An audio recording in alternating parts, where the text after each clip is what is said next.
Welcome back, ladies and gentlemen, to part 3 of this series where we glass a surfboard for house surfboards. So in our last episode we got the last of our cloth on, so everything is laminated now. Because this is poly resin, it remains sticky even after it's cured, so we can't do anything with it at this stage. So now we need to get some sanding resin over the top so that we can touch it, move it around and sand everything smooth before we move on. So that's what we're going to be doing in the next stage. So in these following stages, the only difference between the resin we're putting on here and what we laminated with is this resin contains 2% of wax additive, and that wax will float to the surface of our poly, make it sandable so that we can move on with the process. Now, any full-time laminators out there who happen to watch this, the first thing they're going to pick on is the brushes I use to do these sanding and gloss coats. Because I'm primarily a ding repairer, I order a lot of disposable chip brushes, and because dings are normally pretty small in size, I don't need big giant brushes, so my brushes aren't as wide as what people would usually use for this process. If I was doing this to multiple boards every single day of the week, I would probably have high quality, much wider brushes to do these stages with, but because of the nature of my work, I do buy these small chip brushes in bulk. They're around and I get a pretty good result out of them, so this is what I choose to use. More often than not, when I'm doing this stage, I will have other boards behind me on the other racks waiting for the same stage during ding repair. So when I'm done with this sanding coat on this side, I can turn around and I can use this same resin and this same brush for working on ding repairs as well, so I don't have to mix up again. I'm sharing the material around so there's less waste. So I definitely have a system that I use to this for my sanding coats and my gloss coats. In the beginning, you'll notice I just move the brush nose to tail, and that's just to get the resin spread out and as close to the rails as possible without losing any. Once I've done that, and I'm as close to the rails as I can get, I do one pass from the nose to the tail or the tail to the nose. And all I'm doing here is moving resin, again, pretty much to our cut lap. I want it as close to the rail as possible, but I don't want to be tipping it over the edge just yet. I don't want to lose any resin as of yet. Once I've gotten to that stage, then what I'm going to do is go back, but this time I'm going to drag the brush over the rails on each pass. So you can see when I get to a rail, I make sure that brush wipes on the edge of the rail. And what that's going to do is kind of squeeze resin out of the brush and allow it to run down the rail to my masking tape. As each stage progresses, I'm trying to be a little bit neater with a little more finesse, because by the end we want our resin nice and even over the board. Keep in mind though, this is only the sanding coat. The only purpose of this stage of the process is to allow me to touch the board, sand the board, paint the board if we're going to put pinstripes or something on it. So this isn't going to be the final coat of resin and sanded to our final result. So you don't need a lot of resin for this stage, you just need enough to cover everything and allow the board to be sanded.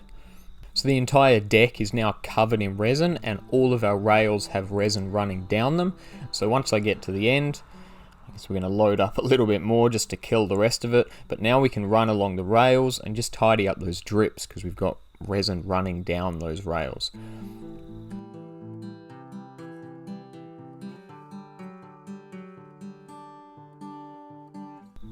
Once we get those rails wiped out, we're then going to start again nose to tail, starting at the stringer, and we're just going to bring it back. I'm not pushing really hard here, I'm just trying to even it out a little more. Again, the more resin you leave behind, the more there is to sand. So the goal here is not to load the resin onto the board, but just make the board nice, even, sandable for our following stages. Unlike other stages in laminating a board or gloss coating a board, if you have any resin left over at the end of this stage, you've mixed too much. I really can't stress enough. You only want to mix the perfect amount so that your board is covered and workable. Of course, once we've done one side of the stringer, we're going to go to the other side of the stringer, work our way back to the rails, And then once we've done all of this and we've got all our deck side done, we want to drag our brush around the rails one more time, because we don't want drips where the resin meets the masking tape. It's going to make it harder to peel your tape, it's going to give you more to sand, so we just want to clean up that masking tape edge. So I won't make you watch me do the exact same stage on the other side, but when the deck side has cured, we're going to peel that tape, flip the board over, we're going to re-mask the rails, and we're going to mask to the resin edge we just created with our first sanding coat, and then we're going to repeat the whole process on the bottom of the board. Just a quick note on the fin boxes, FCS2s, they were installed prior to lamination, and they have a sticker there you can see which stops resin pouring in the box. Obviously, we're not cutting cloth away or removing those stickers before this coat is applied and ready to sand. So we'll get to them later down the track, but don't remove those stickers or attempt to cut that cloth away before this stage is finished.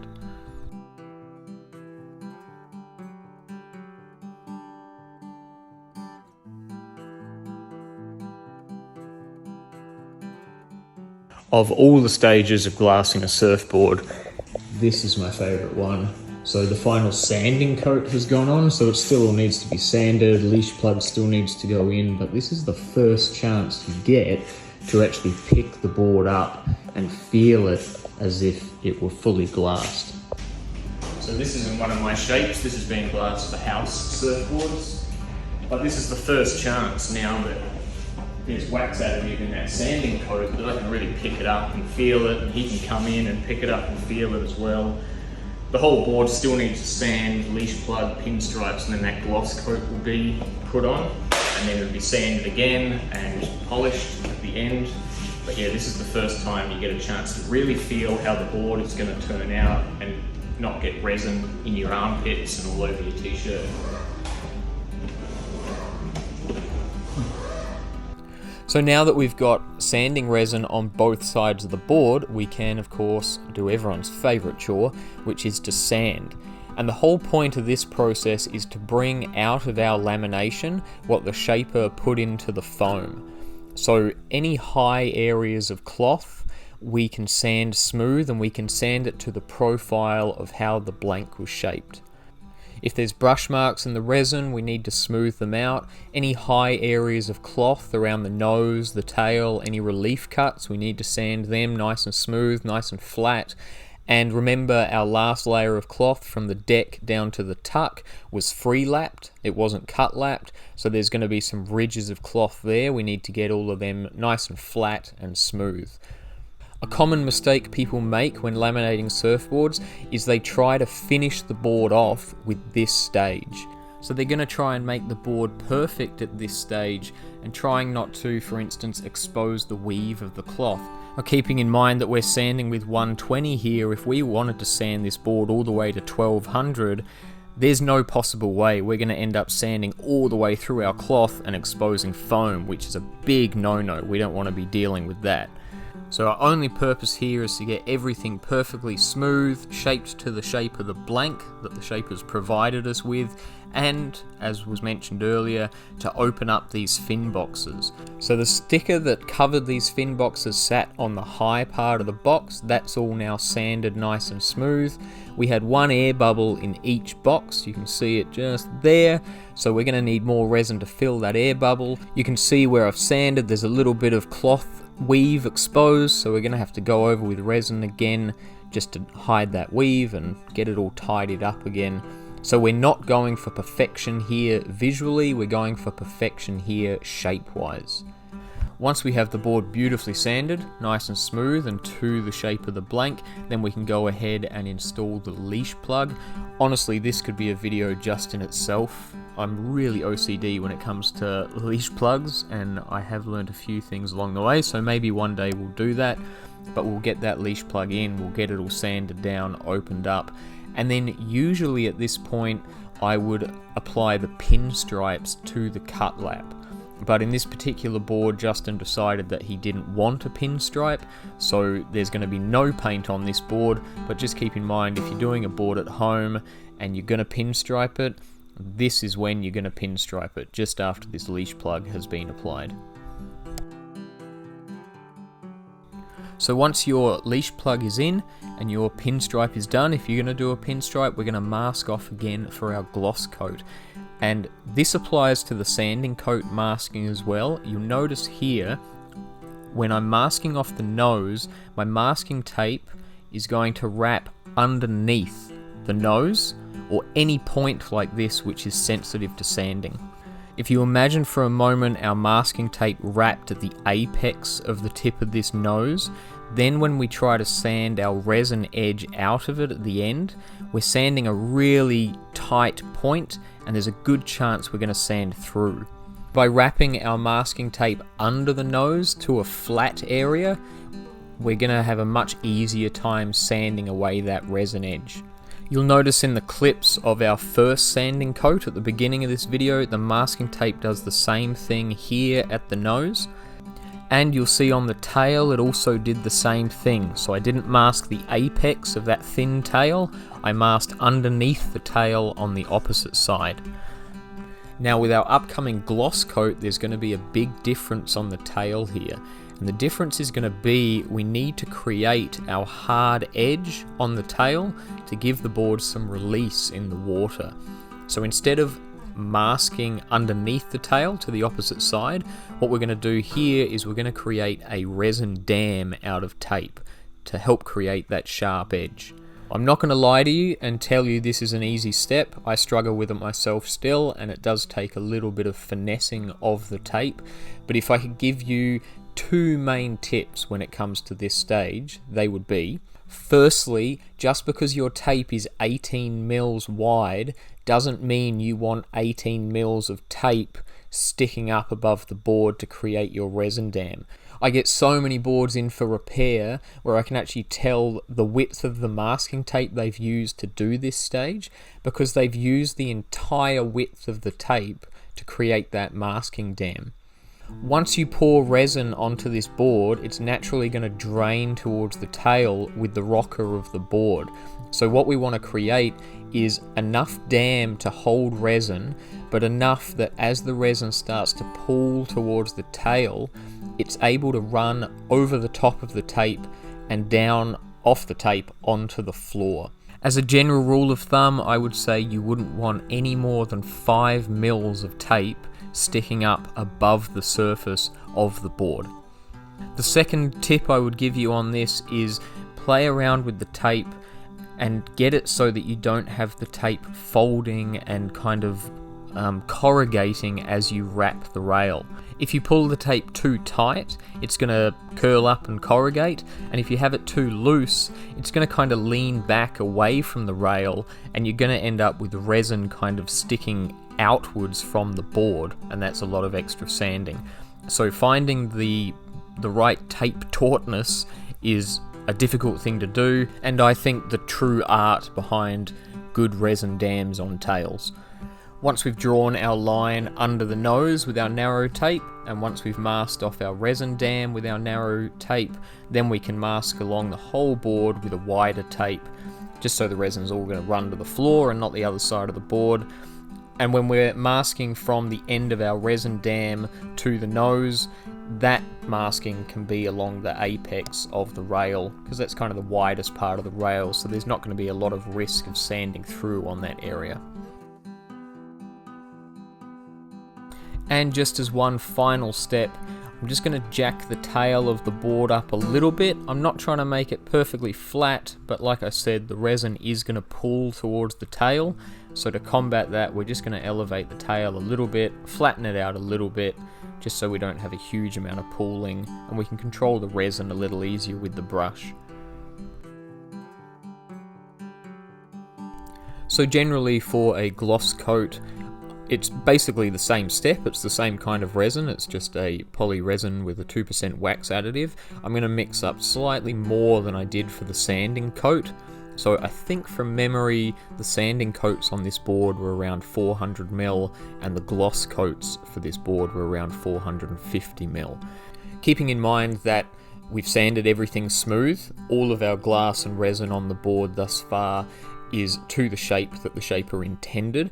So the goals behind this gloss coat is to give us something even and smooth to sand, as well as building up that sharp edge on our tail. When it comes to sanding these gloss coats, our goal is going to be to get a nice, smooth and shiny finish. So we're going to start the sanding process at 320. So that means we don't want to leave behind any high areas of resin or pooled resin that are going to be too hard to sand away and sand smooth with a fine grit like 320. Here I'm just trying to brush some resin into that resin dam to pull the resin against the tape. As soon as the resin touches the tape, it'll lose its adhesive factor, so it won't accidentally fall over and stick to the board where we don't want it to, ruining our resin dam. It's really important that we finish this resin off so that when we sand it, we're not going to be exposing weave of cloth or sanding through cloth in any areas. So where you're leaving the resin on these coats is a lot more important than where you leave it with the sanding coats. My process for brushing the gloss coat on is basically the same as brushing the sanding coat on though. So I'm pouring the resin on the board, moving it from nose to tail to get a little bit of coverage. I'm then adding the extra step of sort of pushing some resin against that resin dam just so it loses its adhesive and doesn't accidentally fall over and stick to the board. Then I'm moving horizontal from rail to rail, just getting it as close to the rail as I can without it tipping over the edge. And then once I'm to the nose, I'm going to go back towards the tail, but this time, as you can see, I'm brushing over the rails, kind of squeezing that resin out of the brush so that it runs down the rails. This only changes slightly once we get back to that resin dam. So keeping in mind we've ruined the tape's adhesive now, we've pushed some resin against it, but I'm really only brushing tape to tape here. I'm not swiping over the rail like I did on the rest of the board. But if we accidentally do brush the outside of the tape and push it towards the board, remember we've ruined its adhesive, so it's not going to fold over and stick to the underside of the board where we don't want it. Once that's done, I'm going to do one pass along all of the rails. Then once we get back to the resin dam here, or the tail end, this is in the sanding coat where we went nose to tail, then back from tail to nose and did our vertical passes. But in the case of the resin dam, I'm only going to go tail to nose. And the goal here is to pull any excess resin out of that resin dam and drag it along the rest of the board. We've got a pretty small resin dam, like I said, about 5mm at a max, but I don't want excess resin building up on that tail, so I'm just dragging as much as I can away without pulling all of it out and losing our sharp edge altogether.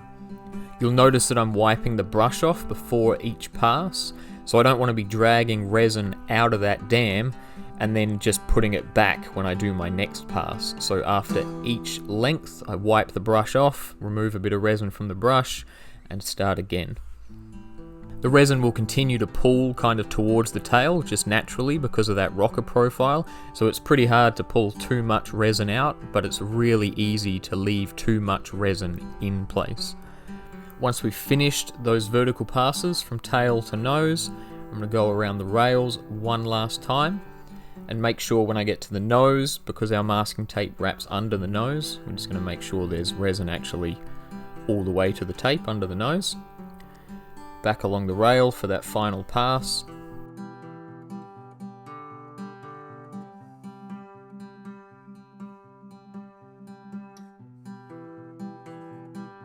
Then we're going to head back to our resin dam one last time and just do one final pass right along that rail, pulling any excess out, evening things up as best as we can, and then that's it. We don't touch it after that. We kind of want to leave the resin with a bit of time just to get rid of, because we're going to have brush strokes in it when it's freshly brushed. So now that we're leaving it, I'm just pulling a hair out from the brush here. Now that we're leaving it, it'll give the resin a chance to kind of flatten out, level itself before it kicks off.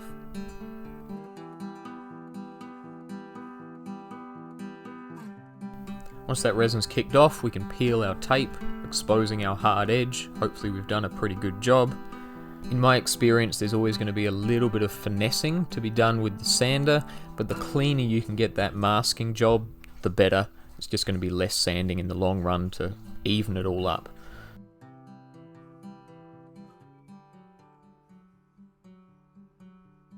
You can see we've got some slight corrugations where the tape kind of was creased along the tail where it wrapped the curve of that tail there, but this is the kind of stuff that we're going to finesse with the sander when it comes to that stage.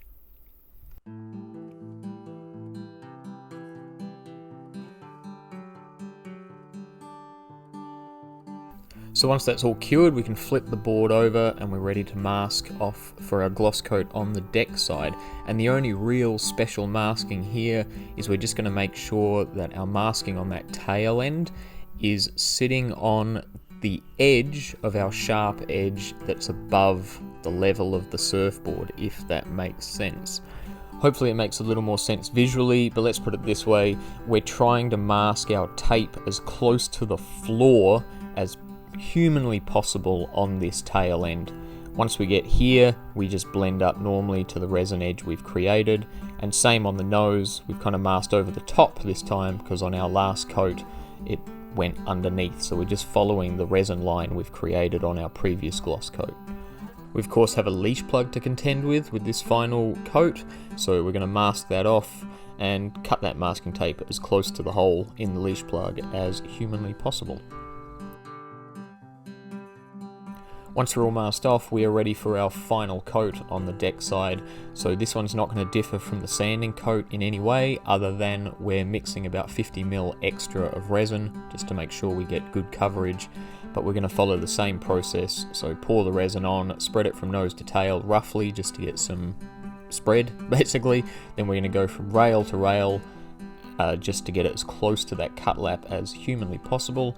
Then we're going to go back down the board, rail to rail, but on that pass we're going to be running that brush over the rails so that we're squeezing some resin out and running it down the rail. Then we're going to brush the rails, then we're going to do one final pass nose to tail vertically, and then one more pass on the rails, and then we are done.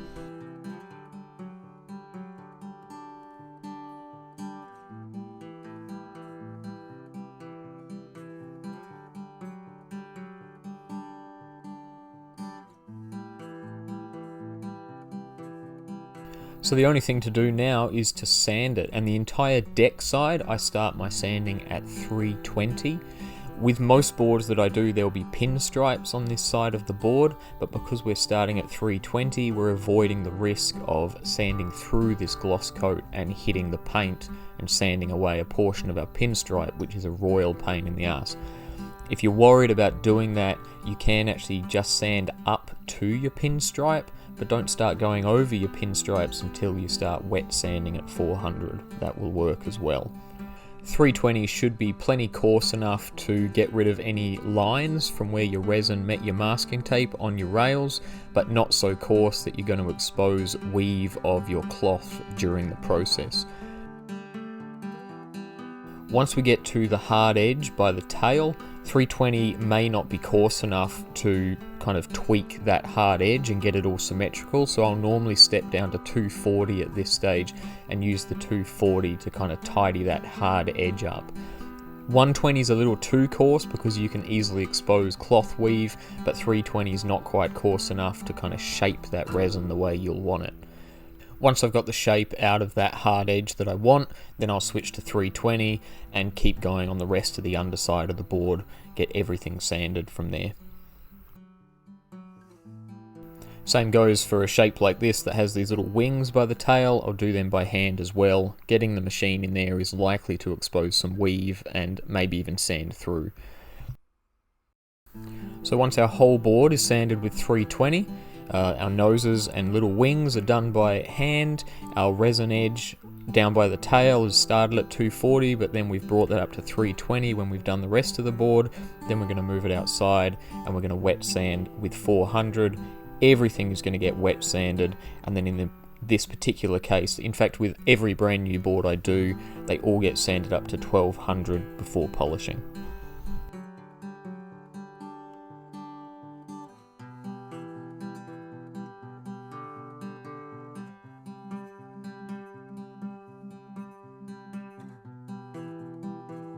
Few things piss me off more than brand new boards that have dried, caked up polish left in the fin boxes and in the leash plugs. So when you are done polishing and you're running over the board with your chamois cloth, make sure you get in those fin boxes and that leash plug. Remove all that old, crunchy, dried up polish. Same in anything like the little wings by the tail there. Get all that dried up polish off the board. Get it looking shiny. It's worth the time to do that extra little step. And that's it, another board done and dusted, ready to surf. I will leave House Surfboard's Instagram in the description if you would like to see some more photos of this board or others that he's made. I hope this series has been somewhat interesting and helpful for anyone trying to glass their first board, or even maybe a 5 down the line but struggling with a few things. Hopefully you pick something up from this. Like I've said before, there's definitely people who are far better glassers than myself, but I have learned a few things along the way, so I hope they help. As per usual, I hope you're all very well. Please subscribe, please hit the like button, share the video if you care to, and we will see you in the next video. Cheers for watching, guys. Appreciate it always. Chee-hoo!